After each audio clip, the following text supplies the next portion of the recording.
How do we shift into a culture in which conflict and difference is generative? On today's podcast episode, we're going to talk about a discussion that came out of a book discussion about the book Emergent Strategy by Adrienne Marie Brown. Conflict and difference is all around us, and the culture that we create with the teams, the organizations, the people in our life and work on how we shift our culture into a space where conflict and difference is generative are the team cultures that will thrive on the road ahead. Listen to today's podcast to join the conversation. Welcome back to The Thermostat with Jason Barger. If you're currently on a commute, a walk, or just a micro break in your day, glad you're making time to step back, to think, and to reflect on the next steps on your journey. I've never been more convinced. The best leaders and team cultures in the world are the ones that make time to step back and calibrate their thermostat. I hope today's conversation leaves you feeling grounded and inspired.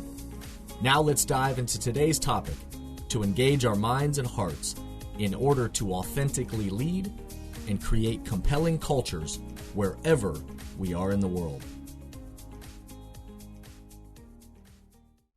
Hey everybody, it's Jason, and welcome back to the Thermostat podcast. Wherever you are and however you're coming to the podcast today, welcome back. Glad you are here. If you are someone who's been a part of this from day one of the podcast, welcome back. So glad you are back. And if you're somebody who is just jumping into this podcast, I hope you'll go back to all the other seasons and listen to the great interviews and thought leaders that have joined me along the way, as also the other great inspirational and thoughtful nuggets that I think you will enjoy wherever you are on your leadership and culture journey. So thank you for being with us. As always, this is a place where I hope that you are able to step back, to take a deep breath, to think, to be filled with positivity, and also a place that engages your mind and your heart along your journey. I'm more convinced than ever that authentic leadership and teams and environments that are creating compelling cultures are needed more than ever in the world. So thank you for tuning in and making this a part of your week or your month. So thanks to everybody out there who's listening, and also thank you to everybody who takes the time to subscribe, to share this podcast or other podcasts with other episodes with people in your network or on your team throughout your organization that you think might be helpful to the conversation that you're having internally. Thank you to everybody that takes the time to rate the podcast, obviously 5 stars, or write a great, nice review. All of those are the ways in which these messages get amplified and shared further into the world. That's the way the algorithms work. So thank you for everybody that takes the time to do that. I sincerely appreciate that more than you know. Today on the podcast, I'm going to be talking about, and actually the next couple of podcasts, I'm going to be referencing a couple of, I think, really important and interesting conversations that came out of a recent book discussion group that I had, a virtual book discussion group with a lot of thought leaders from all around the world. Shout out to Christian Long and David Staley, 2 of my friends that have organized this kind of thought leadership book study to help kind of keep all of us engaging our minds and hearts. And so today we're going to talk about one of the pieces that came out of this wonderful, robust conversation that had many different topics and items that we could talk about. But the book that this came out of is the book Emergent Strategy by Adrienne Marie Brown. And I'm going to be talking on this podcast specifically about this question that we were chewing on, a question that comes directly from this book, Emergent Strategy. The question is, how do we shift into a culture in which conflict and difference is generative? How do we shift into a culture in which conflict and difference is generative? And from that one statement, we had a robust conversation and many other great conversations, again, that I will allude to over the next few weeks in the podcast. But conflict and difference, have been around us, all around us since the beginning of time, and we know will exist forever. There will always be conflict. There will always be differences. Those will be around us forever. And certainly in the last, couple of years, if they've revealed anything to us at all, then we know how we approach conflict and how we approach difference will impact the culture that we all create together in our teams, in our organizations, in our families, in our communities, and certainly in our world. How we as individual people and or leaders and entire teams and organizations and again communities in our world, how we approach conflict and difference will impact the culture that we end up creating together. And so I want to talk about that phrase today. How do we shift into a culture in which conflict and difference is generative? So there are many types of conflict and difference that are all around us, big and small. We know this, again, but to put this out there to begin this conversation, we know that there have been some big, obvious sources of conflict and tension and difference all around us. We've been in the midst of a global pandemic, and people have had different thoughts about how to even handle this or approach this global pandemic that's been around us.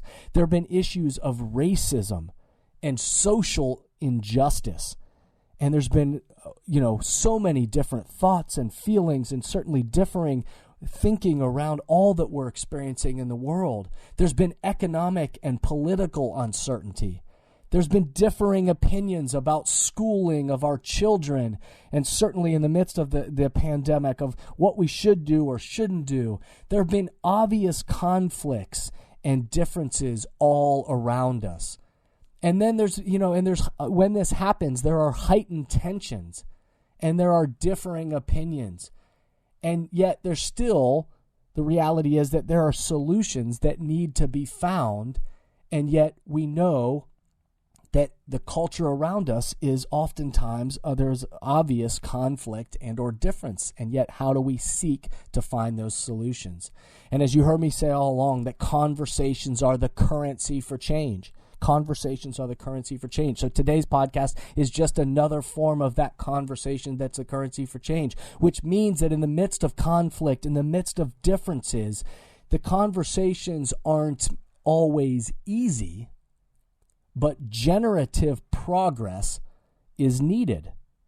And so whether you're thinking about that of the obvious conflicts and differences that are around us right now, whether, again, global pandemic or racism and social injustice, economic and political uncertainty, schooling of children, or you're just thinking about that conflict that you are experiencing right now in your life or at your work or in the relationships that are most significant or throughout your entire business or organizations, those conflicts that are around you, we understand that the conversations that are needed are not always easy, but generative progress is needed.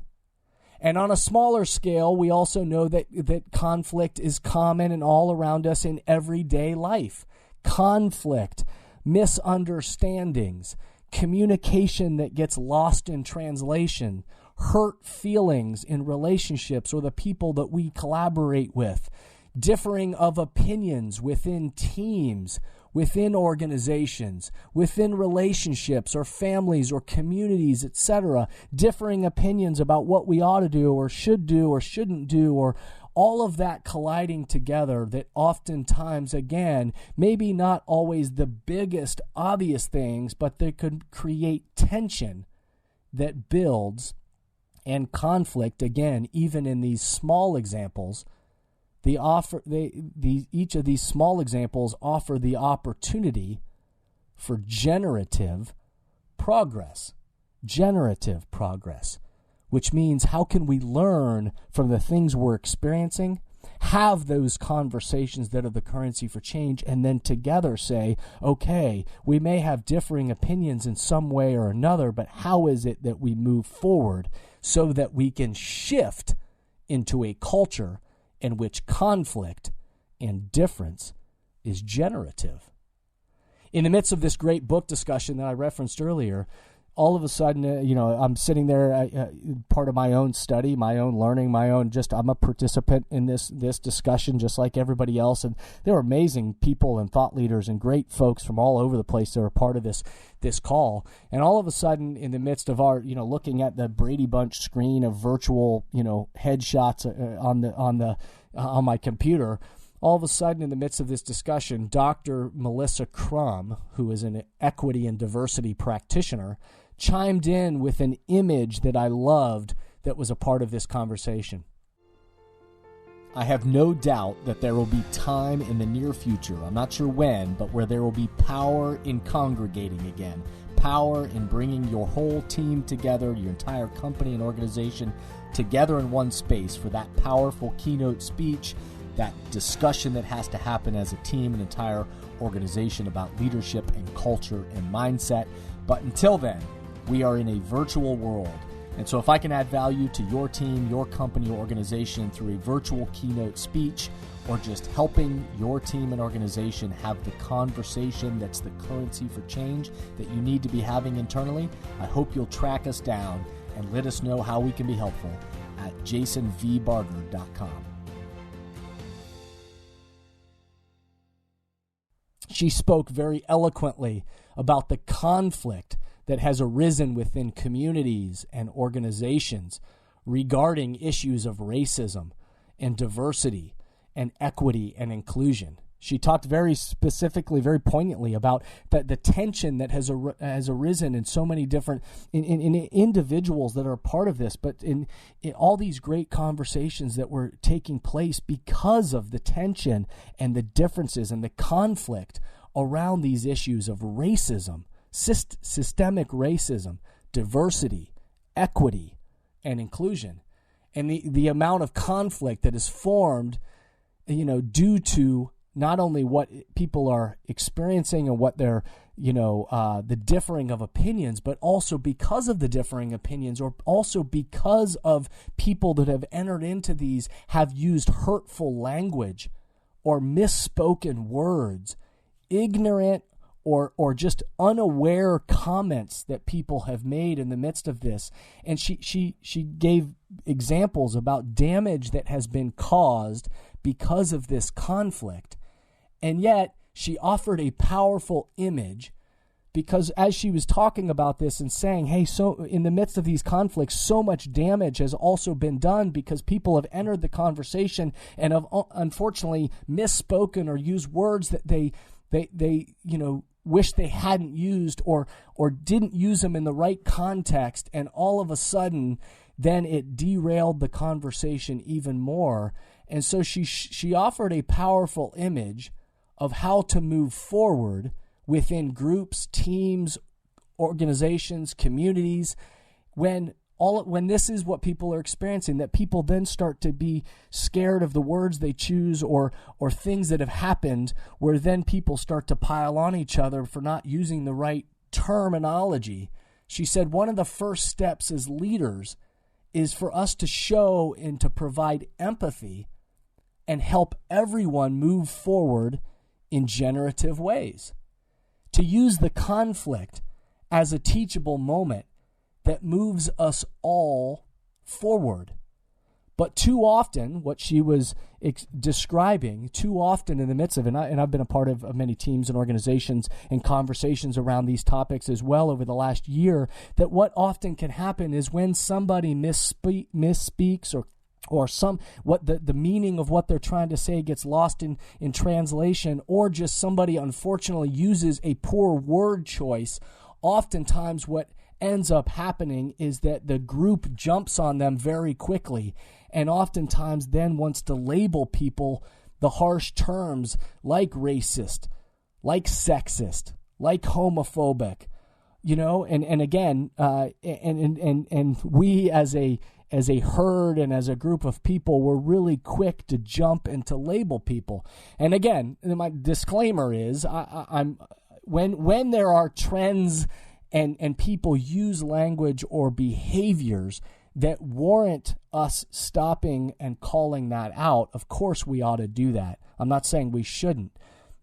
And when there are trends of behaviors or trends where people are using language that is hurtful to people, then of course we ought to step in. And then of course I understand how the labels are given to people. But what Dr. Crum was referring to is how quickly we jump to label people when really, instead of labeling and throwing harsh things at them, that we really need to help step back and to help people understand how the language might be hurtful, how did it maybe, they misspeak, or what is other language that we might be able to use. And so, how can we use these opportunities as learning opportunities? And the image she shared is that we need, as leaders, we need a more of a sticker approach to these conversations than a tattoo. I loved this image. A sticker approach rather than a tattoo. And that when somebody uses, in the midst of these conversations that are the currency for change, these conversations that are generative, and if we're truly trying to shift a culture in which conflict and difference is generative, then rather than jump in and harshly label somebody with a term like racist, sexist, homophobic, whatever the term may be. And again, I'm not meaning when there are trends of behavior and language where that has been warranted, okay. But in an isolated incident where somebody uses a terminology or uses a word, misspeaks, and maybe even out of ignorance says something that is hurtful, instead of labeling that person with a tattoo as if it can never be changed, you've done this and it's over, that maybe we as leaders or we as teams or a culture where we're trying to shift and make conflict and difference generative, then rather than treating it like it's a tattoo, maybe we need to treat it like a sticker, which means we acknowledge it. We as the leaders and we as the team are able to have a conversation about, hey, we recognize that that's not what we want, but just because somebody misspoke, used language that they didn't understand or they want to take back, that in an isolated incident, again, not a trend of behavior or a truly malicious, hurtful thing that they were trying to do, in that isolated incident, rather than treating it like a tattoo, a scarlet letter, tattooing them for life and labeling them as something, what would it mean for us as leaders or cultures to treat it more like a sticker? A sticker that can be removed. We acknowledge it that, hey, that was hurtful, that wasn't the right language. Hey, how can we learn from this?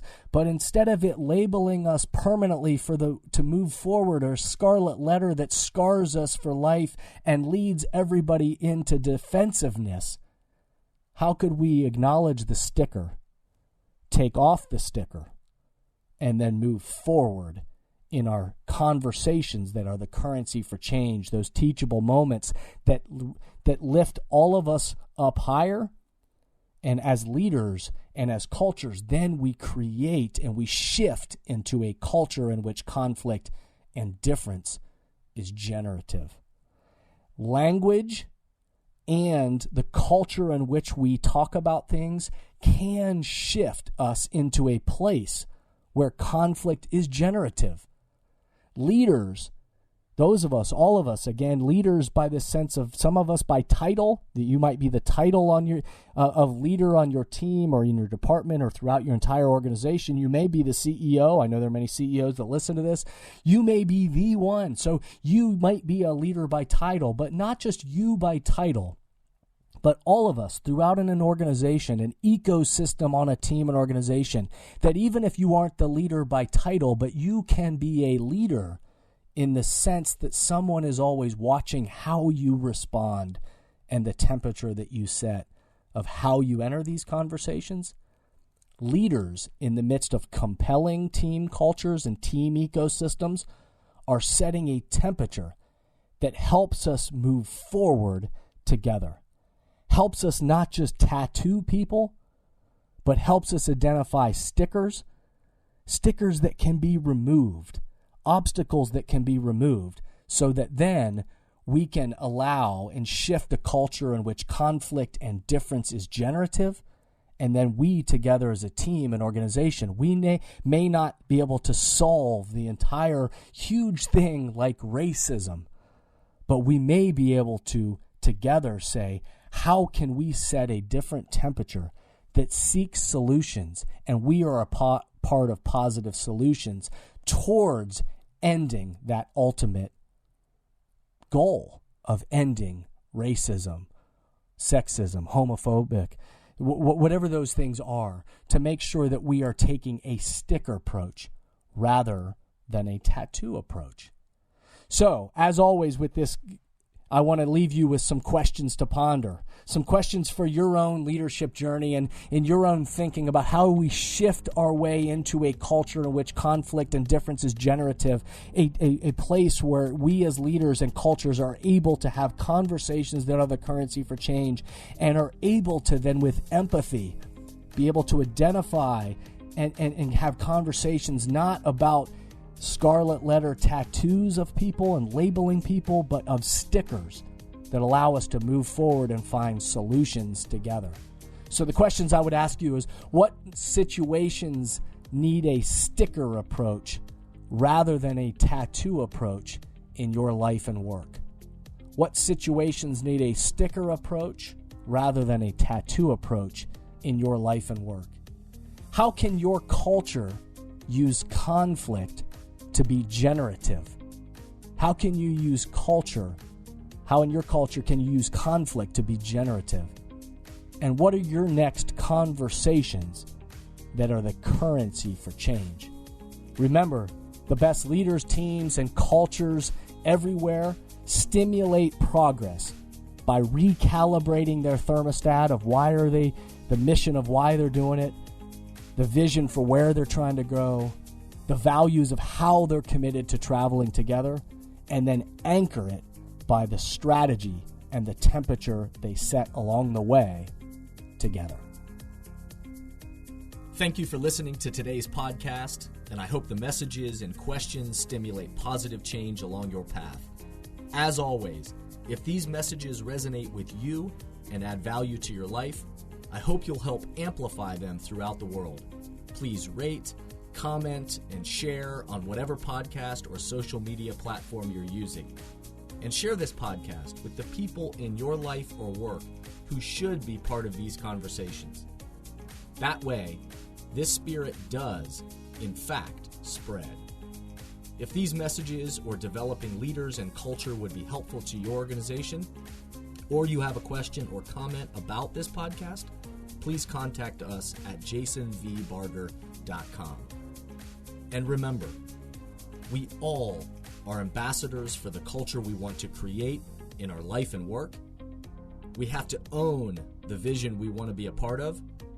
The future of leadership is you, is me, is us. Be a thermostat.